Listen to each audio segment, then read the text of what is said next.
मेरी बेटी का बाप जो ठहरा, पार्वती अब उसके हाथ पीले करने का समय आ गया है। पर हमारी आनंदी तो अभी सिर्फ 9 साल की है। अभी तो उसके पढ़ने लिखने और खेलने कूदने के दिन हैं।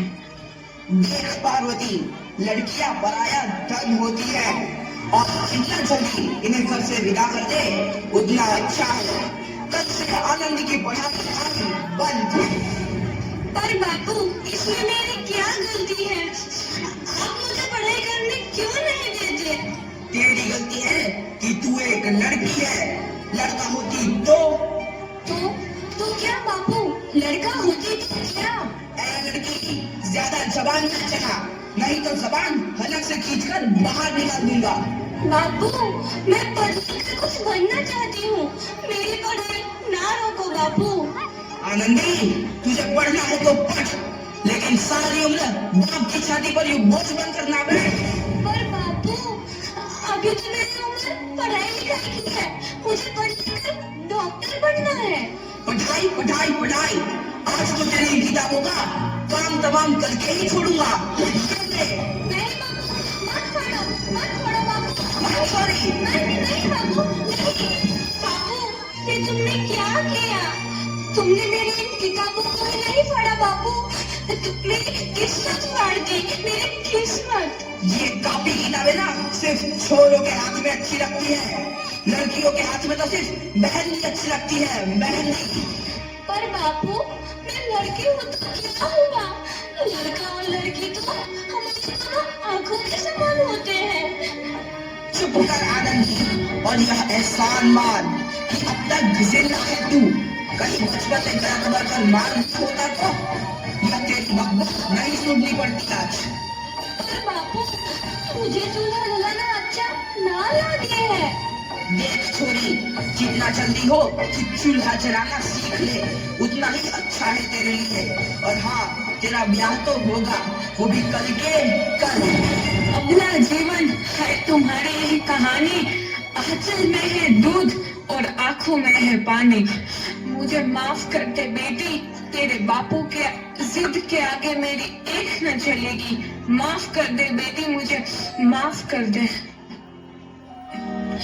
इस प्रकार मात्र 9 वर्ष की छोटी उम्र में आनंदी का विवाह गोपाल राव जोशी से हो गया।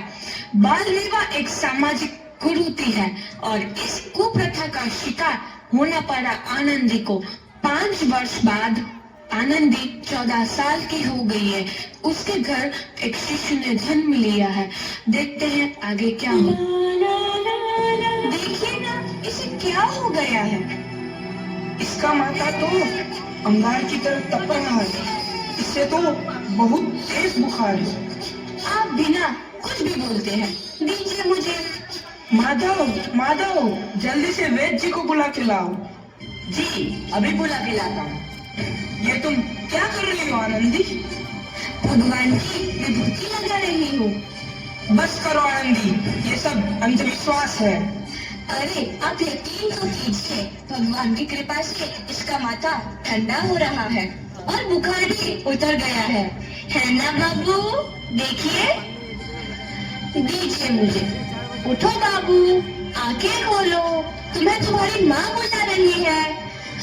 आंखें खोलो, देखिए ना इसे क्या हो गया है। आंखें भी नहीं खोल रहा। आंखें खोलो बेटा। आप चुप क्यों है?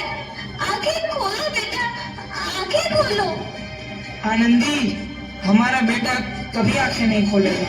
नहीं, ऐसा नहीं हो सकता। मेरे बेटे को मुझसे कोई नहीं छीन सकता, कोई नहीं छीन सकता। पागल मत बनो आनंदी। माधव, माधव। आनंदी, बंद करो ये पागलपन। भगवान ने मेरा बच्चा छीन लिया। भगवान ने नहीं, तुम्हारी अशिक्षा और अंधविश्वास ने तुम्हारा बच्चा छीना है। अगर तुम पढ़ी लिखी होती तो आज हमारा शिशु जीवित होता। तुम अनपढ़ थी आनंदी, अनपढ़। नहीं, अब मैं अनपढ़ नहीं रहूंगी मैं अनपढ़। मैं पढ़ूंगी ताकि कल किसी और आनंदी को इलाज के अभाव में अपना बच्चा ना खोना पड़े। शाबाश आनंदी, और यही तुम्हारे अपराध के लिए प्रायश्चित भी है।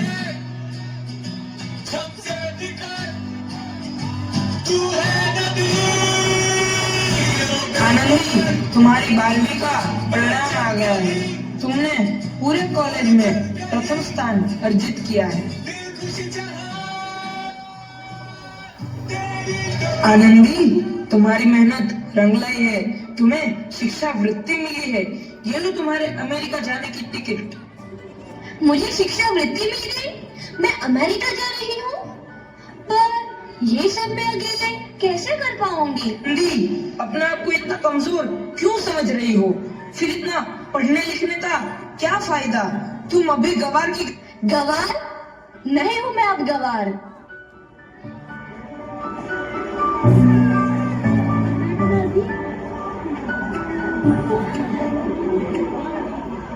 तो इस प्रकार 7 अप्रैल 1883 को आनंदी अमेरिका के पेंसिल्वेनिया के लिए रवाना हुई और 3 साल बाद उन्होंने डॉक्टर ऑफ मेडिसिन की उपाधि प्राप्त कर ली। इधर आनंदी के पिता की तबीयत बहुत खराब है। आगे क्या होता है देखते हैं। लगता है अब मेरे जाने का समय आ चुका है। अब मैं नहीं बचूंगा। ऐसा मत बोलो। शहर के सिटी हॉस्पिटल में अमेरिका से डिग्री लेकर कोई बड़ा डॉक्टर आया है। एक बार वहाँ चलकर दिखा लेते हैं। हाँ, सही बोला भैया। कम से कम दिल को तसल्ली तो मिल जाएगी। हाँ, चलो चलो जल्दी हॉस्पिटल चलते हैं।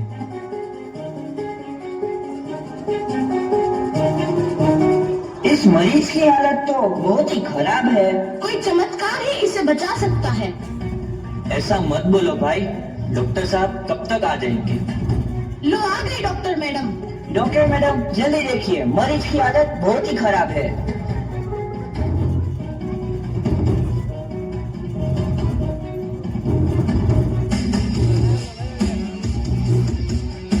अब आप बिल्कुल ठीक हैं। मौत के मुंह से आपको बचाया है डॉक्टर मैडम ने। डॉक्टर साहब ने मुझे बचा लिया। मुझे मिलना है डॉक्टर साहब से। डॉक्टर साहब नहीं, डॉक्टर मैडम बोलो। डॉक्टर मैडम, उन्होंने ही तुम्हें जीवन दान दिया है।